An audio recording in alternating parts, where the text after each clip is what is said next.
நாங்கள் இருவரும் செய்கிற பயணத்தில் வந்து டிஃப்ரென்ஸ் ஆஃப் ஒப்பீனியன் நிறைய இருக்கும் எங்களுக்கு. ஆனால் வந்து டிஃப்ரென்ஸ் ஆஃப் இன்ட்ரெஸ்ட் இருக்கவே இருக்காது. அதுதான் நான் சொல்ல விரும்புகிறேன்.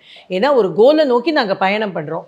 கல்யாண மாலைங்கிற ஒரு இதோ வளர்ச்சியை நோக்கி நாங்கள் பயணம் பண்ணும்பொழுது இப்படி போனால் சரியாக இருக்கும்னு அவர் சொல்வார், இப்படி போனால் சரியாக இருக்கும்னு நான் சொல்வேன்.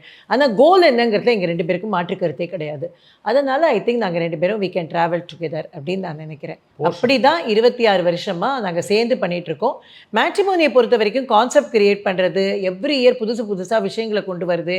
இன்றைக்கி பார்த்தீங்கன்னா ஏஐ ஃபெசிலிட்டேட்டட் மேட்ரிமோனி அலையன்ஸ் சீக்கிங்கை கொண்டிருக்கோம். இது மாதிரி வருஷம் எல்லா விஷயத்தையும் நாங்கள் அடாப்ட் பண்ணிக்கிறது, டெக்னாலஜி அடாப்ட் பண்ணிக்கிறது, இதெல்லாம் என்னுடைய ரோல். அதே நேரத்தில் மற்றபடி எக்ஸ்க்ளூசிவ் மேட்ரிமோனி பார்க்குறது, அவங்களுக்கான எக்ஸ்க்ளூசிவ் மேட்ரிமோனி ஹெட் பண்ணுறது, இதெல்லாம் அவரோட ரோல். அதே மாதிரி கண்டென்ட் க்ரியேட் பண்ணுறது, நம்மளோட சோஷியல் மீடியாவாக இருக்கட்டும், சன் டிவியாக இருக்கட்டும், இன்னி வரைக்கும் கல்யாண மாலை கண்டென்ட்டுக்கு வந்து ஒரு மிகப்பெரிய வேல்யூ இருக்குது.